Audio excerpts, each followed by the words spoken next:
Hey friends, welcome back to Transform the Now. I'm Dr. Tucker Boyle with Dr. Nathan Pallai. How are you doing, Nate? It's so good. The sun is shining. It's a beautiful day. How you doing, man? I'm doing great. It is snowing outside my window here in Utah, so it is a beautiful day here as well. Which Nice. we're going to talk about a little bit of being down with that kind of thing today. So we're excited to have a conversation today about stretching ourselves into a transformative space. Here's a little quote that we'll jump off with. Let me remember who gave it. I think Frederica Matthews Green said this: everyone wants to transform, but nobody wants to change. I don't know if you can feel that, Nate. Like I can feel that. Like there's parts of me inside that, oh yeah, I want transformation. Give it to me. I want to completely like remodel this dude. This Tucker needs some serious transformation. And yet there's another part of me that is like, but I don't want to have to change anything. Like That sounds hard. I know that sounds uncomfortable. And so I think our human nature, we feel the push and pull there. Like there's this deep part of us, our nature, that's like, let's transform, let's become everything that we could be. And another part of us, maybe our egoic mind, that just is so set in making everything comfortable so that we keep things as safe as possible. And Nate, I told you this, like I started doing something along these paths on purpose to make myself uncomfortable. A couple of weeks ago, I started taking cold showers. And it stresses my wife out secondhand hearing about you taking cold showers. That is so kind of her to be compassionate toward me. But and me too. Like I honestly, that's why I started it, because I'm one of these people that I'm always touching that temperature, touching the spigot. What do you call it? The little gauge, the thing that controls the temperature. Yeah, like I keep like tweaking the temperature all shower long to get it just perfect. Not too hot, not too cold. I'm always bumping it. Oh, that's a little chilly. That's a little uncomfortable. Or it's always like, oh, that's too hot. And so I'm always wanting to get it just right. And a few weeks ago, I kind of noticed that in myself, and I'm like, wait a second. That part of my brain that is trying to create perfect circumstances for me so I can finally be happy. And something inside of me was like, Tucker, like if you live life that way, trying to tweak the temperature at every moment so that you can be happy, like how often are you going to be able to find happiness? And so that's what got me to start taking cold showers. And then I found out afterwards that that's kind of a thing. Like there are a lot of people out there that take cold showers, like Wim Hof. I heard about him. You've heard about him, Nate. In fact, I think, yeah, he does all kinds of like finding comfort and discomfort type of things. And anyway, so I even challenged a couple of my kids, and they've started taking cold showers, and it's kind of fun to compare notes. It is a transformative practice to move outside of that little narrow band that we often, our egoic mind creates for ourselves, where we can be happy by making our circumstances just right. Nate, give me some examples that come up for you in your life of this dynamic. Well, I really resonate with this personally. Like anything that's outside of my control, I begin to stress or make lists or worries. And I think a lot of people experience anxiety because the future is outside of their control, and they want to be able to turn that, what are we calling it? Water spigot? The temperature gauge. What the heck? Why can't we think of shower handle? I don't. There you go. Turn the handle. I don't even know. Like people are like, these two idiots definitely do not have graduate degrees. Well, I don't in showering, that's for sure. Plumbing is beyond my scope. But like anytime like something is outside of our control, we try to bring it inside of our control. Like a lot of times contention and people yelling at other people is because they want to exert their influence or power to get them to be back somewhere where they feel comfortable. And so we try and use all of these different things to make the world how we want.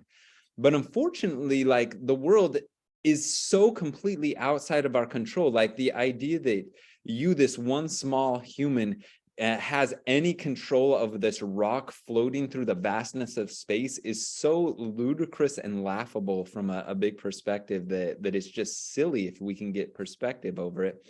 But it doesn't stop our egoic mind from just striving and fighting to get to that point. And so I think what you're suggesting has some real value if we can first recognize that we have this tendency and then actively seek to expand our experience or our comfortability or our capacity just to say, I'm okay right here. I got this. It's all right. And I saw this with a friend, kind of an old cowboy like guy, right? One of my friends, it was the middle of the winter, and it was snowing, just coming down, the wind blowing sideways, and it really was cold. It goes through your clothes right to the core of your bones right there. And he just expressed, like, he's like, oh, I hate the snow. I hate winter. I'm moving somewhere warm. This is the worst. I hate this weather. And this old cowboy friend of mine walks over and he looks outside and he's like, I like weather. And I was like, what? He's like, yeah, I like weather. And my mind was like so shifted on that moment because I was so used to saying, I like it when it's 75, it's sunny, and I can go ride mountain bikes. And suddenly when you like snow and you like rain, you like windy days, you like sunny days, you like those days that are so hot and muggy that your shirt is soaking wet. Like the fact that we can experience all this is kind of magic. And his statement right there of, I like weather, I was like, oh, I want to live that way. So that's what came to mind as you were talking about that sort of stuff. What a great example. I like weather. What if we lived life from that perspective, not just weather, but in relationships? Like, I like variety with the types of people that we converse with. Like, I don't demand that everybody is within this small zone of being just like me.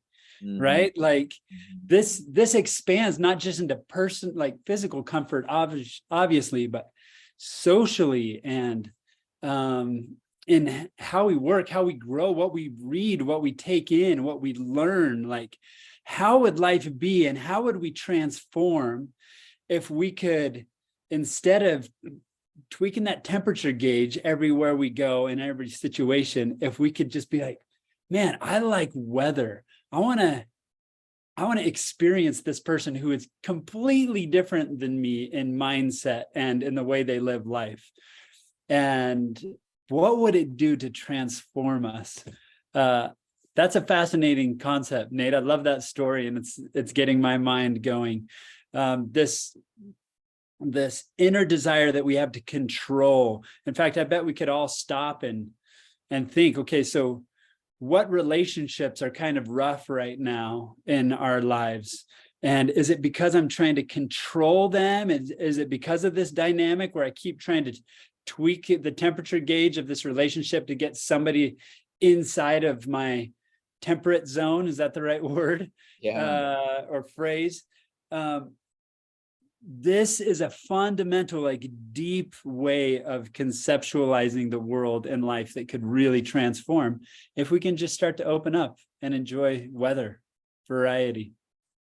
And the thing is, we can practice it. That's the beauty of this. And that's why we talk so much about transformational practices, is because it's okay that you kind of stink at it right now. And we all do. And that's totally all right, as we recognize these tendencies and we're like, okay, let's practice a little bit. So if you're okay with it, I have a suggestion for our transformational practice this week. Is that all right? Yeah, bring it on. So I want you guys to find something, and chances are your inner being, your heart, yourself is probably already like pointing you towards where you need to expand by shouting, we're not going to do that. That sounds terrible, right? Like the chances are that like the radar of your soul is already pointing out an area of expansion a little bit. So what I want to suggest is that you choose one aspect of your life where you want to practice this sort of expansion and do something slightly out of your comfort zone. It can be mental, physical, emotional, spiritual. It can be socially, any of these areas. Here's a couple of examples. Let's say that you get a little apprehensive about heights. Well, then you would choose this week to go find yourself a Ferris wheel or a rock climbing center where you can be completely safe, but you can feel that a little bit and you can expand that a little bit.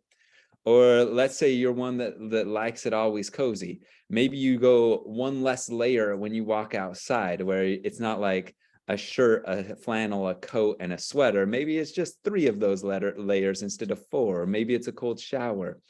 If this is something where you have a hard time getting out of your comfort zone, like you always find yourself looking at your phone or your screen, maybe you make an effort to say, hey, this week I'm going to go 24 hours without a screen, without social media. Or maybe it's something even a step further than that. Like I'm going to greet somebody who I don't know. I'm going to say hello to a stranger and ask them how they're doing and expand my comfort zone that way. Maybe you go without food or water for 24 hours. Maybe you do a workout that you don't really love. Like if you're a hardcore gym rat lifting weights, maybe you hit the road and do some road miles. If you're a runner or a biker, maybe you hit the gym and do some squats and some deadlifts.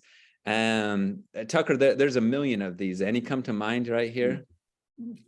Oh, I love your list. And as I'm going through these in my mind, I'm like, okay, so as you do go out of your comfort zone, an added element to it might be find beauty there. Last week, we talked about walking in beauty. And so as you do walk outside, into the cold with less of a layer, like feel the cold, like experiencing it, embrace it. Because if you walk outside, back to your story, Nate, and you're like, I hate the cold, I hate the cold, I hate the cold.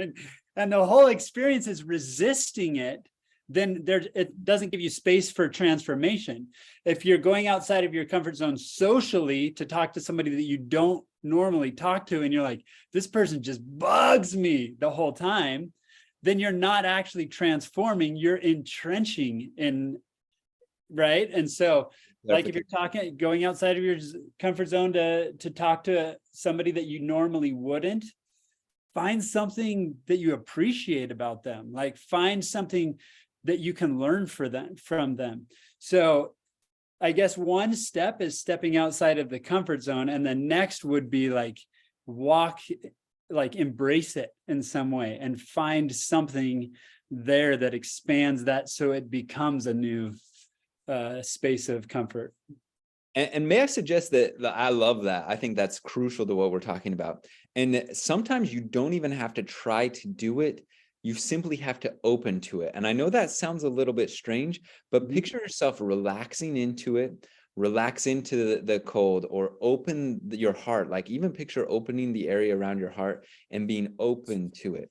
Like in seeing or talking to a new person, you're not going to have to try to find something magic about them. If you will simply open to it, you're going to become aware of where they are magic, where they are just beautiful. And it happens so intrinsically and naturally. If instead of resisting, you open, just picture this in your body and in your soul, like instead of holding on rigidly or tightly, you relax and open to it.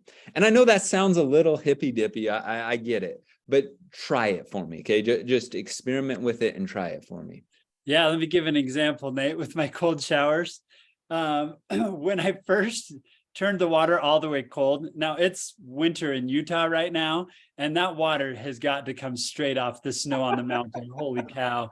Like I started to like gasp, and my body, it felt like it was going into convulsions because this was such shockingly cold water. And I was like, holy cow, I got to get out of this. And my body was screaming at me, get out, get out, get out.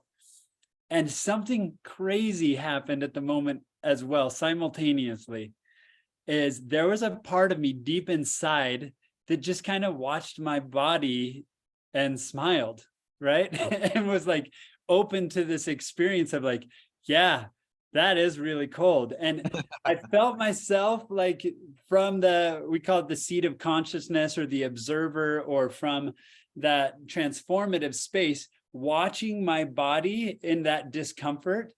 And all of a sudden I kind of started to feel that separation a little bit. Not that I wasn't freezing cold, and not that that my inner voice stopped shouting, but I was simultaneously okay with being cold.